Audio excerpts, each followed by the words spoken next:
Thanks, Dave. And I wanted to thank the last speaker. She provided a really nice segue into what I want to talk about, which is another trend in publishing that we're really interested in, which is the increasing fusion between book arts and literary pursuits. So this is a book that I made entirely by hand at the Independent Publishing Resource Center, which is the nonprofit that I direct.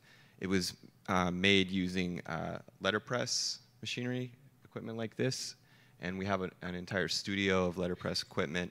And believe it or not, a lot of young people are really thrilled about learning these traditional printing techniques again, because it's so hands-on, it's so tactile, and the quality that you get is really always very beautiful.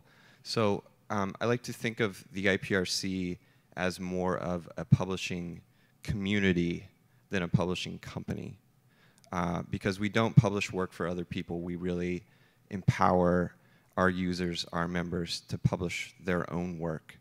And we have all kinds of archaic tools and resources, including lots of typewriters that people still love to use. And we have many, many typewriters. But we also have a lot of computers as well, and we have a lot of more modern equipment. This is a view into the letterpress studio. There's just a lot of fun that happens around the IPRC. A lot of people together, interacting, creating things, sharing ideas, sharing resources, sharing stories, helping each other learn new processes. We like to kind of think of ourselves as this weird underground, again, kind of publishing community. As you can see, there's always people around a table. There's not necessarily always a ninja with a guillotine cutter, but this does kind of give you a cartoony version of what the center looks like. And again, along with the traditional stuff, we're really interested in also empowering people to learn how to do stuff like ebooks.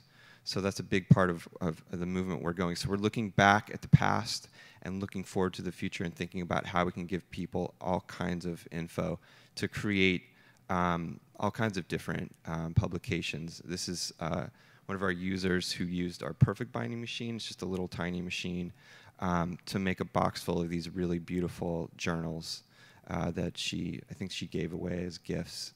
And behind her you can see our zine library. We have a huge library full of about 6,500 titles of all books and zines made by local people. Again, here's someone using a letterpress machine to kind of personalize the back of a zine publication made at the center. And this is a really cool project that someone did at the center.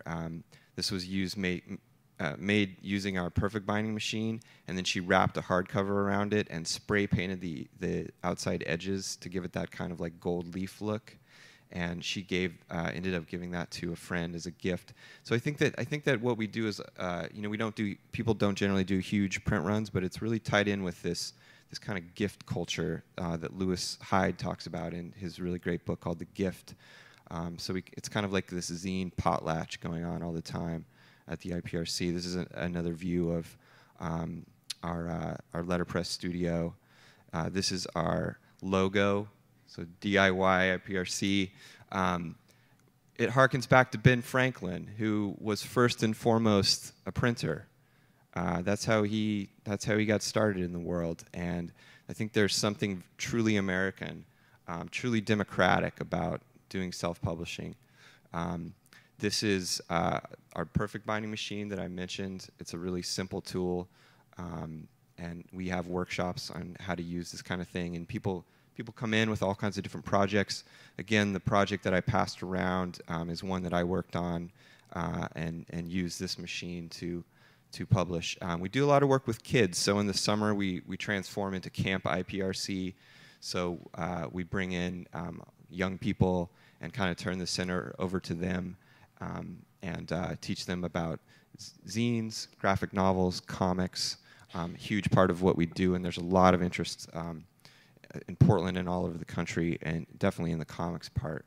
Our mascot is the Yeti, and so we have a Yeti research station in our computer lab, just for fun and to to kind of entertain kids and adults and to kind of pique people's interests. We have we have a fuzzy printer where we suspect that perhaps one of the Yetis mated with the printer to create this. I forgot what slide comes next. I'm just waiting with you guys too. We have a lot of art. Again, I see this like young people are really interested in combining the artistic, hands-on, crafty, handmade movement with literary pursuits. And so I think having a lot of art around and a lot of art shows up in the space kind of helps to engender that. Again, a letterpress in action, and we have weekly workshops on letterpress, and they're always packed. Just really, we have really excellent instructors that teach people how to use these machines. Another big thing that we just started is our certificate program, which is kind of like a grassroots punk rock version of an MFA program that we do. It's a year-long certificate program in creative writing and independent publishing. So the first semester is all based on creative writing, like a graduate level creative writing workshop. The second semester is all geared towards teaching, empowering people to learn how to make ebooks, how to do letterpress, how to do all the self-publishing work to create really beautiful publications like the one that you see here, and as well as the next slide. So yeah, you can actually see the IPRC if you were all to stand up, which you don't have to do, and turn around and look right behind you. We're in this big old building right above a bookstore called Reading Frenzy right over on Oak Street. So I'd really encourage you, if you live here or even if you're just visiting, please come by and visit the center. I'm going to leave some brochures out. I hope that's okay. Maybe over here on the side table so you can pick them up. And thanks so much.